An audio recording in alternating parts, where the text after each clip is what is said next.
Muito bom dia para você que está aqui ligadinho na TV Mar. Seja bem-vindo. Estamos começando agora mais um programa bem assim. Que coisa maravilhosa ter você aí do outro lado dessa telinha, aqui juntinho com a gente. Olha só, hoje aqui no programa nós vamos falar sobre temas muito legais. O primeiro deles é como envelhecer com saúde. Essa que é uma grande dúvida, né, de muitas pessoas. Como é que eu posso ter longevidade? Então já nós vamos falar sobre esse assunto. Também ainda hoje aqui tem dicas muito legais para você aprender a customizar o seu abadá nesse carnaval em casa mesmo. Coisa rápida, simples e que dá para você fazer aí diretamente do seu lar. E ainda também tem dica de maquiagem de carnaval que eu sei que vocês gostam. Então hoje também nós vamos trazer aqui para o estúdio maquiagem de carnaval para vocês poderem se jogar na folia, é claro, sempre também prezando pela beleza. Muita coisa boa, como sempre, eu conto com você, então não sai daí, porque o Bem Assim está começando agora.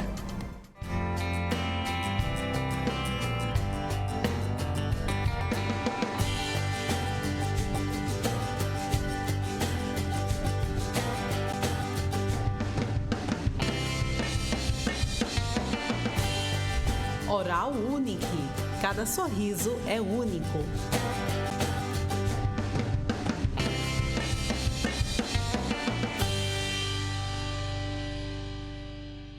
Olá, muito bom dia mais uma vez para você que está aqui ligadinho na TV Mar, você que nos assiste pelo canal 525 da NET Claro, pelo portal gazetaweb.com ou ainda pelo nosso aplicativo da TV Mar. Sejam todos muito bem-vindos. Obrigada pela companhia de cada um de vocês. E olha só, sempre também gosto de lembrar, tá, que vocês conseguem nos acompanhar lá pelas principais redes sociais. Nós estamos no YouTube, que é por onde você consegue reassistir quantas vezes você quiser todo o nosso conteúdo. Estamos ainda também lá no Instagram, no Facebook e no Twitter. Tá tudo aqui passando na sua tela. Corre lá para acompanhar a gente.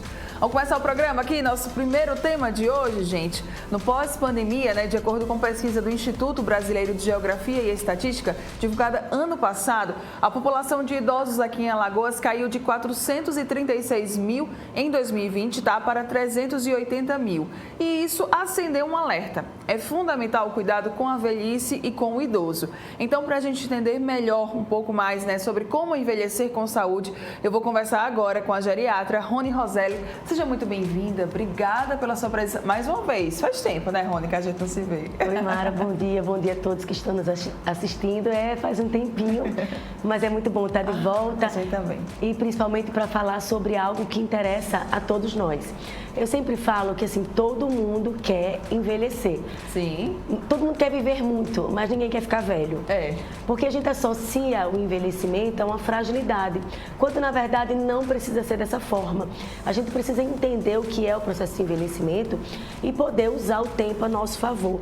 Você falou um dado muito interessante e triste, na verdade, né? Na pandemia, quando teve realmente uma diminuição da expectativa de vida, porque a pandemia afetou principalmente as pessoas mais velhas. Sim. Mas, tirando essa questão da pandemia, que agora a gente já tem uma perspectiva melhor de vacina, de controle da pandemia realmente e efetivamente, a gente tem uma perspectiva de aumento de longevidade, de aumento de expectativa de vida. Então, nós não somos mais um país de jovens, somos um país de pessoas que estão envelhecendo. Uhum. E de que forma a gente está envelhecendo, né? E uma coisa que eu falo também é que o velho que você vai ser amanhã depende muito do jovem que você é hoje.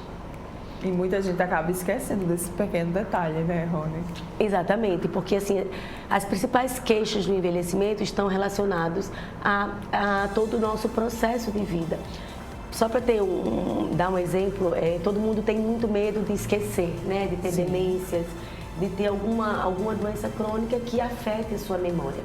Saiu um estudo recente, inclusive esse estudo também foi feito aqui no Brasil, lá na USP, que existem 12 fatores de riscos modificáveis. Então, eu consigo identificar 12 fatores de pessoas jovens ou de meia idade que eu posso evitá-los e assim diminuir a chance de ter demências. Eu evitar, inclusive, 40% de ter demência se eu faço uma atividade física regular com peso. Então é importante a gente abrir um parêntese para falar que caminhadas são boas, a gente fala muito em caminhada, mas é importante a gente fazer atividade muscular com peso. Sim. É uma alimentação adequada, e a alimentação adequada é uma alimentação que tenha proteínas e que tenha baixa ingesta de carboidratos, por exemplo, e baixa ingesta de açúcar. Que a gente cuide da audição, déficit auditivo em pessoas jovens, aumenta o risco de demência nos idosos. né, poluição do ar, escolaridade, quanto melhor a sua escolaridade, menor a chance de ter demências, controle de hipertensão, controle de diabetes. Então, uma série de cuidados que a gente precisa ter ainda no processo de ser jovem, ou de ser adulto, ou de meia idade, que vão interferir diretamente na questão do envelhecimento. Então, não dá para a gente colocar a culpa porque eu tenho 80 anos ou porque eu tenho 70 anos. Na idade, né? Então, a gente precisa enxergar que a gente aos 50, a soma do que eu fui até ali, e eu sou aos 80 também, fruto do que eu fui a vida inteira. Certo. Quais são as principais vulnerabilidades dessa faixa etária? Assim, o principal risco do envelhecimento, assim, entender um pouquinho sobre o que é envelhecer. Sim. Quando eu envelheço, eu perco reserva. Então, é importante que todo mundo em casa entenda, envelhecer é perder reserva. Por isso que é tão importante eu formar uma reserva adequada. E essa diminuição de reserva nos deixa mais vulnerável. Por isso que a principal mortalidade da pandemia foi com o idoso, e o idoso frágil, porque ele tinha menos reserva pulmonar, cardíaca, muscular. Eu tenho uma diminuição de reserva, então eu vou ser mais vulnerável para doença infecciosa, eu vou estar mais vulnerável a quedas. Uma das coisas que atingem muito os idosos e complicam muito o processo de envelhecimento são as quedas, porque muitas vezes um idoso que era independente tem uma fratura por uma queda e se torna dependente, né? E isso é realmente uma tragédia. Então, as quedas são coisas muito importantes para a gente pensar em evitar. As complicações das doenças crônicas, então, hipertensão arterial, diabetes, levando como complicação a problemas renais, problemas cardíacos, infarto, AVC. Então, os idosos estão mais vulneráveis a isso. E as doenças oncológicas também, né, que afetam mais os idosos, mas muitas vezes é um fruto de uma história com cigarro, bebida alcoólica em excesso, uma alimentação desregrada, né, o consumo de alimentos muito industrializados também.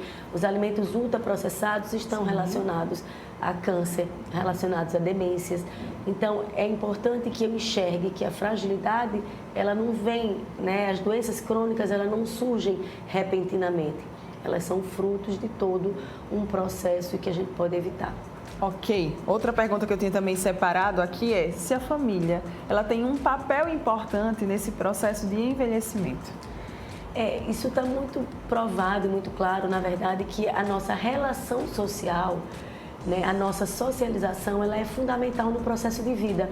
E tudo que interfere a minha vida interfere o meu envelhecimento, claro. Então, pessoas que têm vínculos sociais mais fortes são pessoas que envelhecem melhor. E é claro que o nosso principal vínculo social é a nossa família. Então, um suporte familiar, mas além disso, um suporte social, de amigos e de uma comunidade, ela vai interferir muito positivamente no processo de envelhecimento. Tanto no envelhecimento rígido, no envelhecimento saudável, né, de você ter menos doenças, de transtornos de humor, menos depressão, menos ansiedade, quando eu tenho um vínculo social forte, também olhando para aquele idoso que já é frágil. Então, o idoso frágil está com mais risco, né? Ele tem menos reserva, ele é mais frágil e tem mais risco de adoecer, de cair. Então, o suporte familiar nesse paciente frágil também vai ser fundamental para prevenir complicações e para melhorar a qualidade de vida e, consequentemente, melhorar a sobrevida também. Mas não só nesses, né? Em toda a comunidade, em todo o processo de envelhecimento. Rony, então, o grande segredo para a longevidade é a qualidade de vida? É aquilo que você vai fazendo ali no dia a dia? Eu preciso ter uma responsabilidade com o meu corpo, né? Eu preciso ter uma responsabilidade comigo. Quando a gente fala em autocuidado, é entender que o meu corpo, minha mente e meu espírito precisam de cuidados diferenciados, né? Eu preciso ter cuidado com o que eu me alimento, eu preciso ter cuidado com a atividade física. Então, as pessoas têm tempo para tudo, né? Você tem tempo para sair, tempo para trabalhar, tempo para aquilo, e falta um pouquinho de tempo para esse autocuidado. Então, a atividade física, ela é fundamental, não dá para envelhecer bem sem atividade física.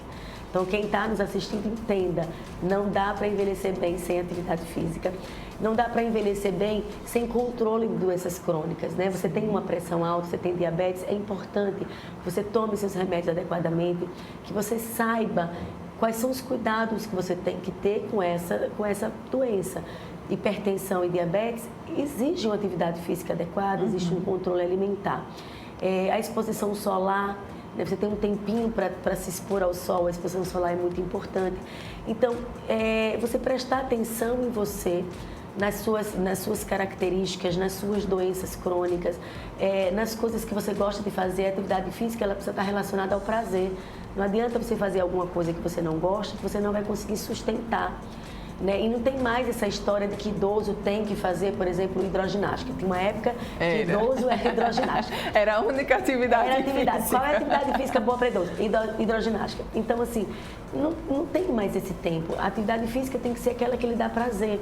Claro que eu preciso associar um treino de força, seja pilates, seja hidroginástica, seja musculação, por exemplo, e precisa associar uma atividade aeróbica.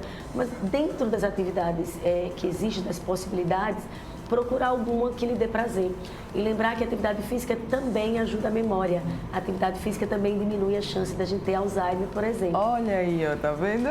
Então, é esse cuidado comigo, com essa responsabilidade que eu tenho comigo, que vai trilhar esse caminho de envelhecimento bem-sucedido. E aí a gente parar de colocar a culpa dos problemas na idade e puxar para a gente a responsabilidade de viver bem e de envelhecer melhor. Verdade.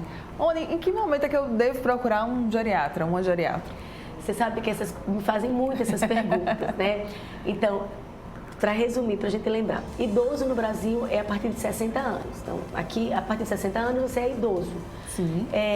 E geriatra é o médico que cuida do idoso, mas é mais do que isso.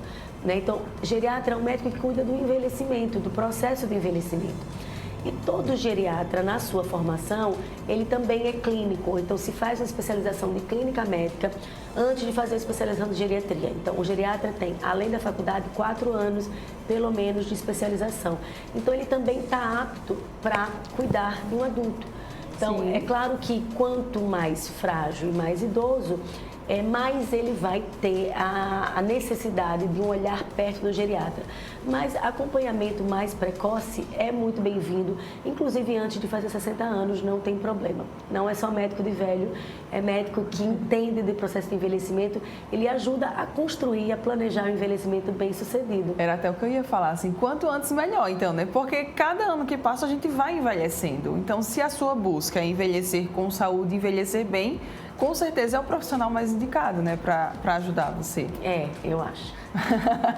Outro ponto ainda que eu tinha colocado aqui é como é que é o seu trabalho com os idosos, né, ao longo, assim, desse tempo. Na verdade, não é com os idosos, vou me corrigir, porque eu aprendi hoje aqui que é com esse processo de envelhecimento. Então, esse ano, que bom que você fez essa pergunta, ninguém tinha feito para mim antes. Esse ano eu faço 20 anos como geriatra. Na verdade, 20 anos que eu comecei a especialização de geriatria. Então, esse mundo do envelhecimento faz parte da minha vida há 20 anos. Eu tenho muita satisfação nisso. Eu sou professora há, sei lá, acho que 17 anos do curso de envelhecimento ativo da UNCISAC. A gente tem aqui em Maceió, de forma gratuita, a Universidade Aberta à Terceira Idade, que existe na UNCISAL há 17 anos. Agora, depois do Carnaval, a gente vai abrir inscrição para novas turmas. E lá a gente vai, as aulas para entender o que é o processo de envelhecimento, como eu interfiro nisso, como eu faço vínculos sociais também, é uma experiência muito bacana. Então, eu trabalho com a Universidade Aberta à Terceira Idade, eu sou professora dos idosos. Eu atendo no ambulatório, faço consultório, faço ambulatório lá na UNCISAL também, de forma gratuita. E eu sou professora hoje da universidade, eu sou professora de medicina. Então, eu tenho muito prazer nisso também, de poder inserir dentro da graduação e para os futuros médicos esse entendimento do processo de envelhecimento. Ai, que coisa linda. É algo que eu fico me dá muito prazer, eu tenho muita satisfação em cuidar e proporcionar uma vida melhor. Eu sempre falo com meus alunos que, assim, médico não é um prescritor de remédio. Não foi para isso que eu fiz medicina. Eu não sou médica para prescrever remédio. Eu sou médica para cuidar das pessoas, ajudar as pessoas a viverem melhor e ajudar as pessoas a se enxergarem como protagonistas da sua história. O idoso que estiver nos assistindo, ou o filho do idoso que está nos assistindo, entenda que o idoso ele é protagonista da sua história. O idoso ele precisa se enxergar como protagonista. Sou eu que preciso definir o que eu quero, sou eu que sei quais são as minhas prioridades, quais são os meus valores, o que é que eu quero para o meu processo de vida e para o meu processo de envelhecimento. Então, fazer essa medicina que me proporciona esse entendimento de uma vida com mais protagonismo do idoso, com mais qualidade de vida e com mais sentido de vida, me dá muita satisfação. Ai, que linda! Quem quiser, então, acompanhar mais você ou até mesmo saber onde é que você atende, por favor, vamos reforçar os contatos e as redes sociais aí, caso você tenha. Eu atendo na Uncisal, lá no prédio da terapia ocupacional, as marcações são lá mesmo. Eu atendo na Clínica Vesse, lá no Le Monde. Eu tenho muita satisfação em poder também não só fazer a consulta geriátrica, mas lá a gente faz toda uma avaliação neuromuscular em todos os pacientes para enxergar esse processo de independência e de autonomia. O telefone lá é 981120812 e podem me encontrar também no Instagram, nas redes sociais. É bem fácil de achar, é Rony Geriatra. Rony com 2 N's Y, Rony Geriatra, e eu estou lá sempre falando um pouquinho sobre esse protagonismo do idoso e sobre também essa busca do envelhecimento bem-sucedido. E também, vou abrir um parênteses aqui, falando sobre não ao etarismo, né? Etarismo é o preconceito que uma pessoa idosa sofre só por ser idosa. Então, chega de etarismo em 2023, não cabe mais preconceito ao idoso e a gente precisa enxergar que o mundo é um lugar para todas as idades. Ai, coisa linda, gente. Bom demais receber profissionais assim, apaixonados pelo que fazem aqui. Obrigada pela sua presença mais uma vez. Bom dia. Eu que agradeço. Viu? Bom Maravilhosa. Obrigada. Você que está aqui ligadinho com a gente, rápido intervalo comercial, daqui a pouco a gente está de volta. Não sai daí.